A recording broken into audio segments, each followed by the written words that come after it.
इतना बदल गईलो कि यकीन न होला हो।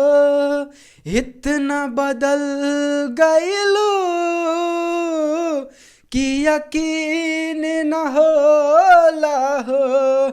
बिना तड़पे जवन गुजरा है ओ दिन न होला हो।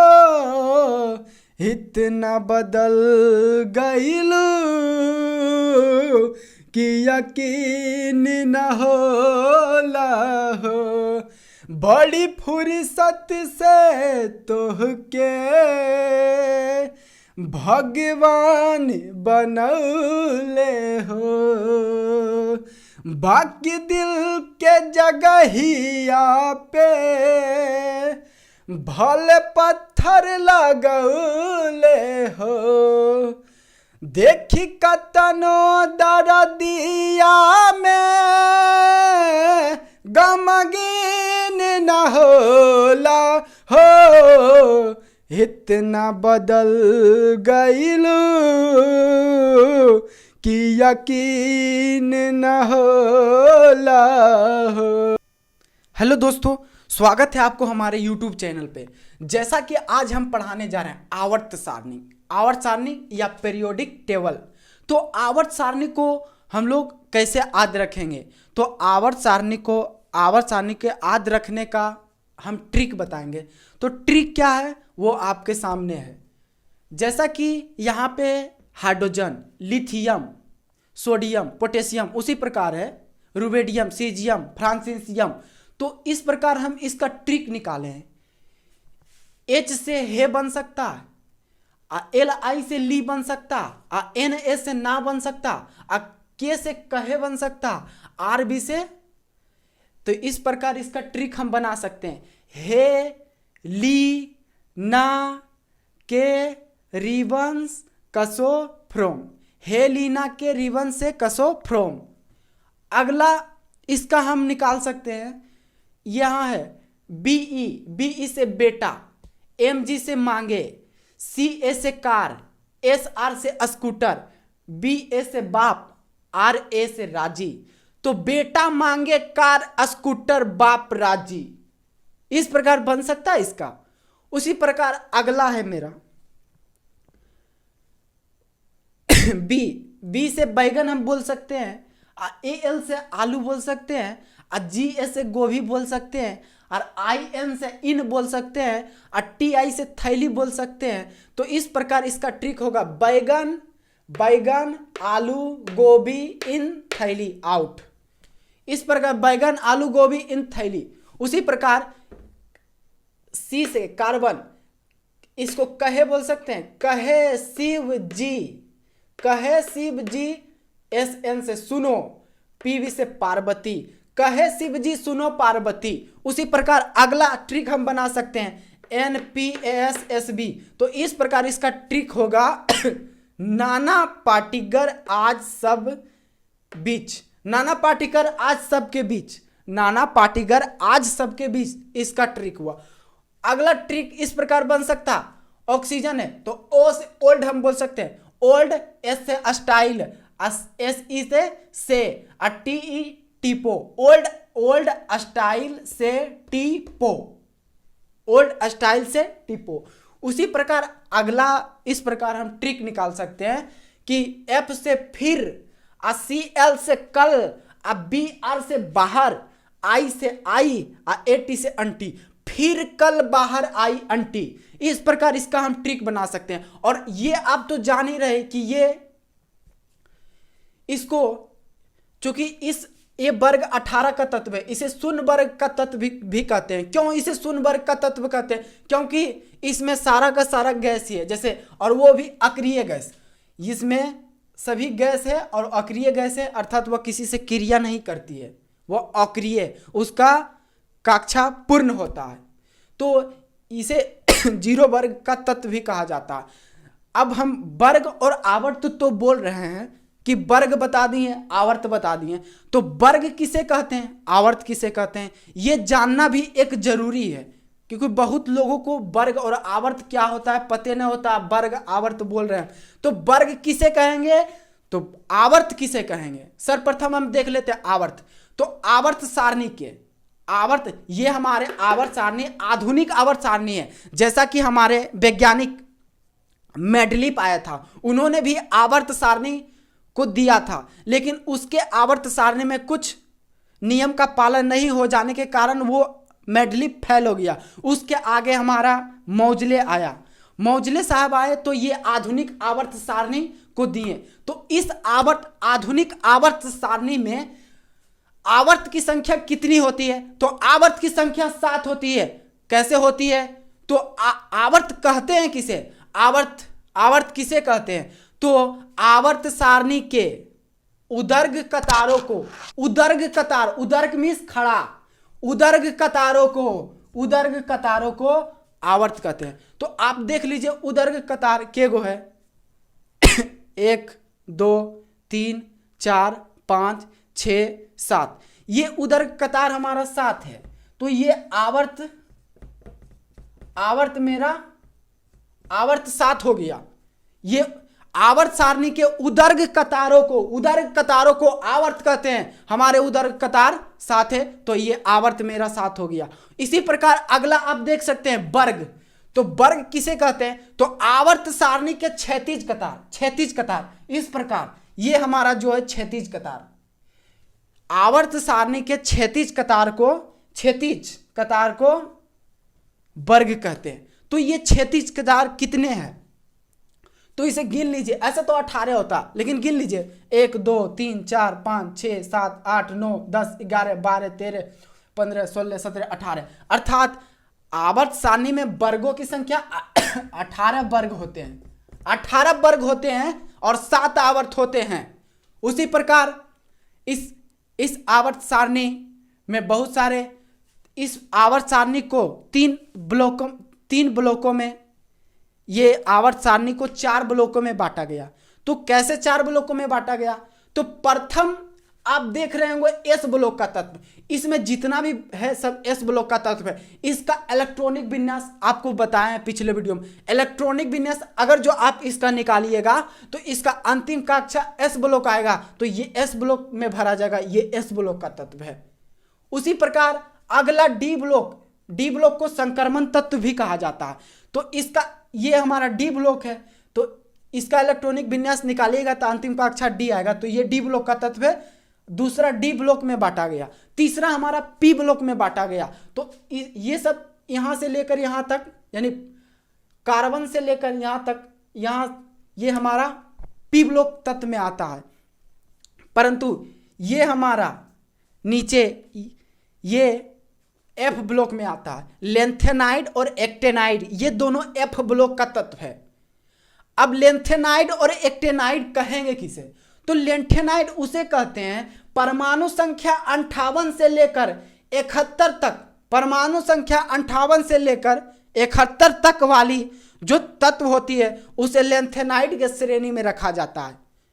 उसी प्रकार 90 से लेकर 103 तक, परमाणु संख्या 103 तक वाले तत्व को एक्टेनाइड की श्रेणी में रखा गया। चलिए आगे और पढ़ते हैं। जैसा कि इसमें बहुत सारे तत्व होते हैं जिसका गुण, कुछ अपवाद तत्व भी होते हैं। तो अपवाद क्या है इसमें उसे हम देखेंगे कि अपवाद क्या है। तो आप देखे होंगे अपवाद, इसमें गैस कितने होते हैं तो गैस हमारे आवर्त सारणी में 11 गो होते हैं। तो अभी आपको गिना देते हैं कि 11 गैस कौन सा होते हैं। तो पहला एक हाइड्रोजन हो जाता है, ठीक, एक तो हाइड्रोजन हो गया, दूसरा कार्बन हो गया, तीसरा नाइट्रोजन हो गया, और चौथा ऑक्सीजन हो गया, और पांचवा फ्लोरीन हो गया। और इधर है helium, neon, argon, krypton, xenon, radon, ये 6 हो गया। तो 6 5 11, तो आवर्त सारणी में 11 गैस है, यानी 11 गैस पाए जाते हैं। उसी प्रकार कुछ तत्व ऐसे होते हैं जैसे हीलियम गैस सबसे हल्की, सबसे भारी धातु किसे कहते हैं तो सबसे भारी धातु हमारे ओसनियम है, OS। सबसे भारी धातु ओस्मियम OS है, OS। उसी प्रकार सबसे हल्की धातु क्या है? तो सबसे हल्की हमारे हीलियम है, सबसे हल्की हमारे हीलियम है। और हीलियम सबसे हल्का होने के कारण ही इसे वायुयान के टायरों में भरा जाता है। जो हमारे एरोप्लेन उड़ते हैं उसके टायरों में हीलियम गैस ही भरे जाते हैं। क्यों? क्योंकि यह सबसे हल्का होता है। उसी प्रकार आर्गन गैस बल में भरा जाता है। उसी प्रकार और भी बहुत सारे तत्व का बहुत गुण है, जैसा कि मानव शरीर में सबसे अधिक ऑक्सीजन पाया जाता है। मानव शरीर में सबसे अधिक ऑक्सीजन पाया जाता है। और उसके बाद मानव शरीर में किसी भी चीज का अंक है तो वो कार्बन का। ऑक्सीजन सबसे अधिक पाया जाता है, उसके बाद कार्बन का नंबर आता है। और हमारे सूर्यमंडल में, जो सूर्यमंडल में है उसमें हाइड्रोजन गैस सबसे अधिक पाया जाता है। सूर्यमंडल में हाइड्रोजन गैस सबसे अधिक पाया जाता है।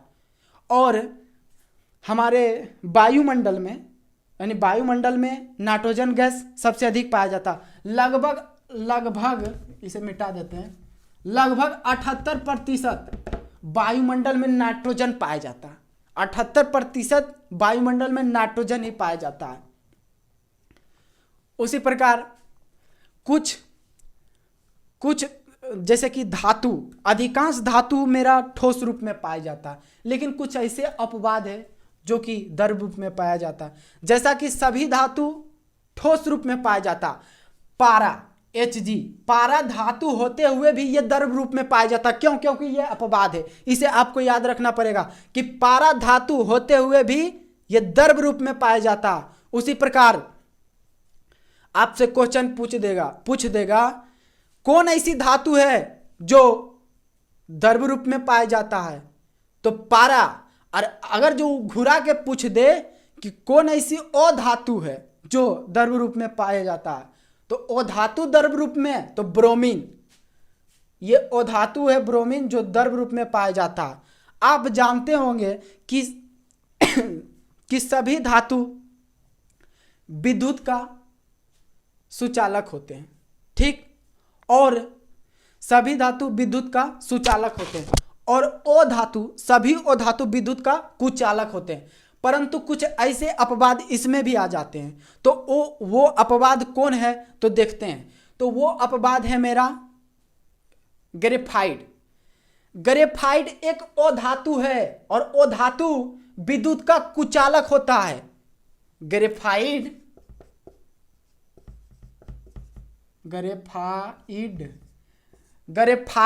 एक अधातु है और यह अधातु हमेशा विद्युत का कुचालक होता, लेकिन ग्रेफाइट विद्युत का चालक होता। क्यों? क्योंकि यह अपवाद है, ग्रेफाइट अपवाद है। आप देखिएगा प्रैक्टिकल करके, एक बल्ब ले लीजिएगा और एक 12 वोल्ट का या बैटरी ले लीजिएगा और एक साइड तार से बल्ब की ओर जोड़ना और बैटरी की ओर जोड़ना, दूसरे ओर ग्रेफाइट को बैटरी से सटाना और एक बल्ब वाला तार में सटाना। आप देखिएगा कि बल्ब जलने लगता। इसका कारण यही है कि ग्रेफाइट विद्युत का सुचालक होता है, जिसके कारण ग्रेफाइट के छड़ से विद्युत धारा प्रवाहित होता है और ये बल्ब जलने लगता। उसी प्रकार कुछ ऐसे भी आवर्त सारणी में पाए जाते हैं तत्व जिसका गुण और भी अलग होते हैं। जैसे Mg, पौधे के पर्ण के रूप में कौन सी तत्व पाई जाती है? तो पौधे के पर्ण के रूप में मैग्नीशियम पाई जाती है। उसी प्रकार कौन ऐसी धातु है जिसे चाकू की सहायता से काटा जाता है? तो चाकू की सहायता से काटा जाता है तो ये सोडियम धातु और लिथियम धातु को चाकू की सहायता से काटा जाता है। सोडियम, अगर जो क्वेश्चन में आपको दे दिया जाए कौन ऐसी धातु है जिसे चाकू की सहायता से काटा जाता है और सोडियम भी ऑप्शन में रहा और लिथियम भी रहेगा, तो आप सोडियम मारिएगा, क्योंकि सोडियम सबसे मुलायम धातु है और इसे ही चाकू से काटा जाता। उसके बाद अगर जो सोडियम का ऑप्शन नहीं रहेगा तो आप लिथियम मार सकते हैं। उसके बाद आपसे क्वेश्चन इस टेबल से बन सकता है कि कौन ऐसी धातु है जिसे केरोसिन में डुबा कर रखा जाता है? तो सोडियम एक ऐसी धातु है जो खुली वायु में जलने लगता है, यहां तक कि उसे जल में भी प्रवाहित करने पर जल में भी वो जल उठते हैं। इसीलिए सोडियम धातु को केरोसिन में डुबा कर रखा जाता है ताकि वो ना जले। सोडियम धातु को केरोसिन में डुबा कर रखा जाता है। उसी प्रकार और भी इसमें बहुत सारे तत्व पाए जाते हैं जिसका गुण अलग अलग होते हैं। इसमें और भी बहुत सारे तत्व हैं जो कि अपना अलग गुण बताते हैं, जैसा कि जेनॉन, रेडॉन। रेडॉन सबसे भारी गैस है। रेडॉन सबसे नीचे है तो सबसे भारी गैस है, यह सबसे हल्का गैस है। रेडॉन सबसे भारी गैस है। क्यों भारी है? क्योंकि यह सबसे नीचे है और यह हमारे वायुमंडल में नहीं पाता है भारी होने के कारण। उसी प्रकार इसमें क्लोरीन की इलेक्ट्रॉन बंधुता सबसे अधिक होती है। क्यों? आखिर इलेक्ट्रॉन बंधुता सबसे अधिक क्लोरीन की ही क्यों होती है? और भी बहुत सारे तत्व है इसमें, उसका क्यों नहीं होता? तो आपने वैद्युत अपघटन पढ़ा होगा, जिसमें वैद्युत अपघटन में आप देखिएगा क्लोराइड का अम्ल मिलाया जाता। क्यों मिलाया जाता क्लोराइड का अम्ल? क्योंकि ये क्लोराइड का अम्ल NaCl को मिलाया जाता। क्यों मिलाया जाता? कि ये दोनों आपस में बहुत जल्दी ही टूटते हैं। NaCl मिलाया जाता और ये यानी कि उसमें जब विद्युत अपघटन में विद्युत धारा प्रवाहित करते हैं तो ये आपस में टूटते हैं बहुत जल्दी। सोडियम क्लोराइड बहुत जल्द ही टूटते हैं, जिसके कारण आनय विभव इसका तेजी से करते हैं। इसलिए इसका आयनन सबसे अधिक इलेक्ट्रॉन बंधुता अर्थात इलेक्ट्रॉन को बंधन से अलग करता है, इसलिए इसे इलेक्ट्रॉन बंधुता इसका सबसे अधिक होता है। उसी प्रकार आप देख सकते हैं कि सबसे अधिकशील इस पीरियोडिक टेबल में सबसे अधिक क्रियाशील धातु कौन सा है? तो सबसे अधिक क्रियाशील धातु मेरा फ्लोरीन है। फ्लोरीन किसी से भी अभिक्रिया कर लेता है और इसका क्रियाशीलता बहुत अधिक है। और सबसे कम किसका? तो सीजियम का सबसे कम है। उसी प्रकार और भी इसमें तत्व है। आयनन विभव, तो हीलियम का आयनन विभव सबसे अधिक होता। हेलो दोस्तों, अगर जो वीडियो आपको अच्छा लगे तो लाइक, सब्सक्राइब, शेयर करना ना भूलें और ऐसे ही